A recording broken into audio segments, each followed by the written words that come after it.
This went from an idea to a story to a hashtag to this message.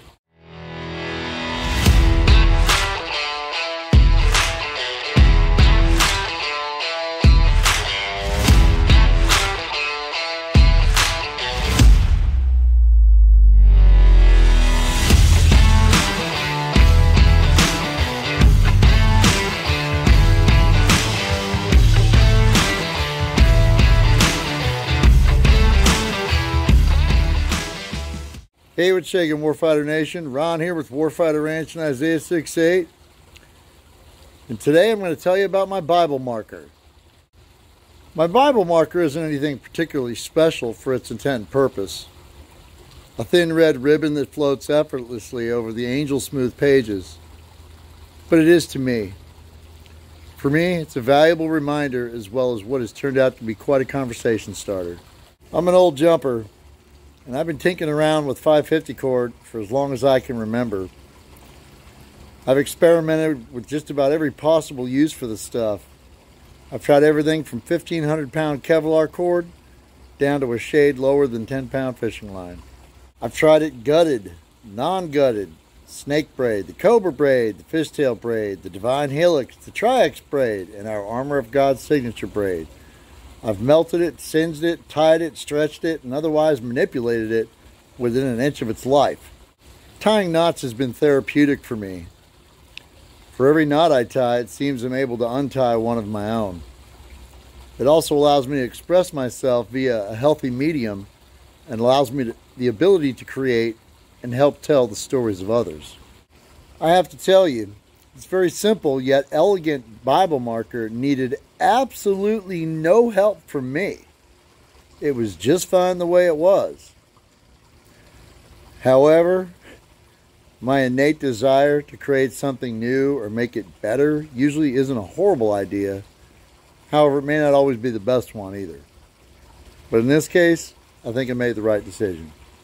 This story is inspired by our hashtag, Jesus is my jump master, and a path for me and others to see Jesus for who he really is. As most of you know, I was a career paratrooper in the United States Army. And if you've been around for the last few years, you know that I let my pride in something other than God very nearly cost me my own life. In the airborne community, trust is an absolute. It's so integral to every operation, yet is rarely spoken of specifically, as operations are usually very rapid and fluid in their movement, up to and including the moment of execution. Trust is a no-fail mission. We go to school for weeks so that we can stay on jump status for years in order to experience that one moment over and over again. The professional paratrooper. It is, no doubt, a rush like no other. To the the layman, the most accurate description, short of being there, that I could give you is it's the most fun you can have with your clothes on.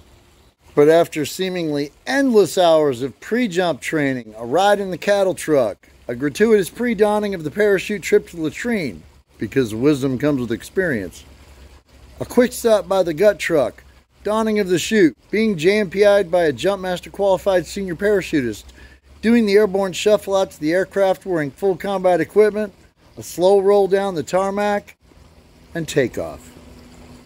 And then we wait.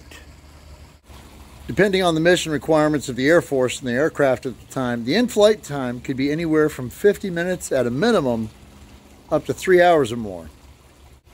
After we take off, the aircraft stabilizes in flight. We loosen our chin straps, cross our arms over our helmets on our lap, and proceed to go to sleep.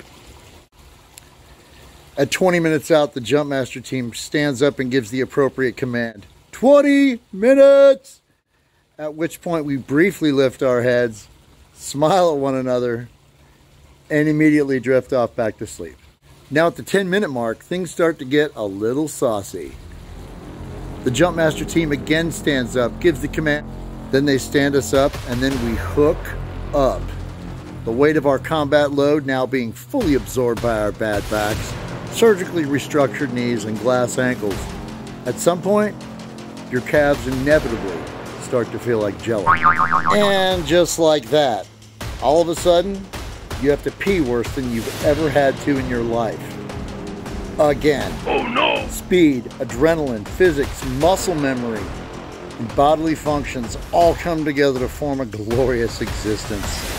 As soon as the doors open and that wind hits you coming in at 130 miles an hour, life changes. No longer is there a musty scent in the air of gut truck burrito burps and sweat, just the sweet, sweet smell of that fresh air blowing through the length of the aircraft. Kind of smells a lot like freedom. At the 1 minute mark, the Jumpmaster team gives the command, 1 minute! And for a split second, everything is surreal. As you and your fellow paratroopers echo the command, you can no longer hear the wind. You're listening for the next command at the 30-second mark, and your adrenaline is now in fast and furious mode. At this point, my HUA meter is pegged, and I am jacked the truck up. The only thing that any of us are looking for at this point was that light to turn from red to green. If your position on the jump manifest affords you the opportunity to actually see the light as it changes color, it is a glorious thing. An incredible calm takes over your whole body, rolling down to your toes like a wave. Your body cries to get out of the door and relieve the pressure of the now nearly unbearable weight that your lower back and knees are carrying. Yet the pain is not as intense as perhaps it should be. Adrenaline. You begin to airborne shuffle towards the door slowly, and in your peripheral you see paratroopers exiting the door one after the other. A beautiful battle rhythm in motion. The paratrooper in front of you exits the door. And now it's your turn. You make eye contact with the safety, a qualified jump master, and the individual directly responsible for your safety as you exit the aircraft. Moving at combat speed at this point, you have a millisecond to make eye contact with this individual. Extend to them your static line, whereby they then sway it rearward with their arm, thus facilitating a clean exit without getting your arms ripped off or pulled out of its socket at best. And if you don't really have a clean exit, you might even have a nasty case of riser burn at this point. Good luck explaining that one to your wife when you get home after the jump. Note to self, Google riser burn later. The main point of my message here is that in being truly free to do what we need to do, we often need to trust someone that we may or may not even know. You may have to relinquish something in order to receive that kind of freedom. It may come down to that very moment. The stakes might be high, as they are in airborne operations. This is no joke. Lives are at stake. When I look at that man and turn loose my static line to him, I have given him the ultimate trust. I'm trusting him with my life. My last unit had a motto, which we still use today at Warfighter Ranch. It reads, "You bet your soul on what you believe, you bet your life on what you know." There's definitely some truth in that, although I miss jumping more than anyone will ever know. I move forward knowing that Jesus is my jump master. When I find myself in uncharted territory or fearful of something, I have to remember to trust him. We cannot be truly free until we give away that fear, that control, anxiety, or whatever you find is a barrier in your life. Trust in him. I do. Keep your eyes on him and relinquish your static line. Just let it go. Whatever's in your life that you need to release, an experience of freedom like you've never known before. And as a very wise young man, our oldest son Gary once said, after all, eternity is an awful long time to be wrong. So there you have it. Jesus is my jump master. That's the deal.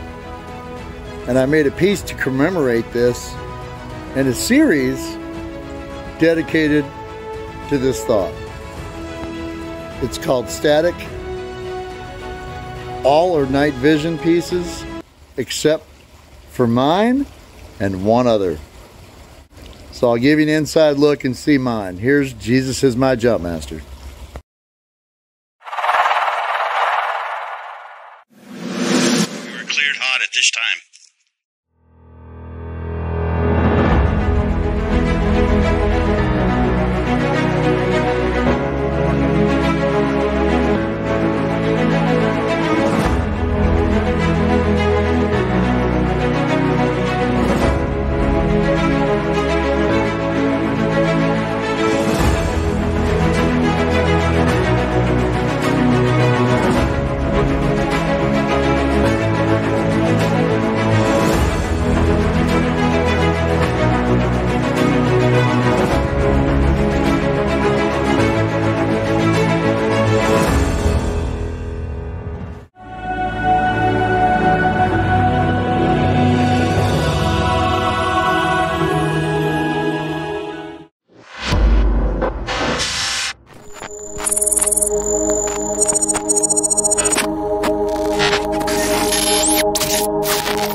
Anyone can time dots. What we do here is the art of spiritual warfare. Next mission, time now. Smoke Vet 6, this is Smoke Jumper 7. Roger that. Next mission, time now.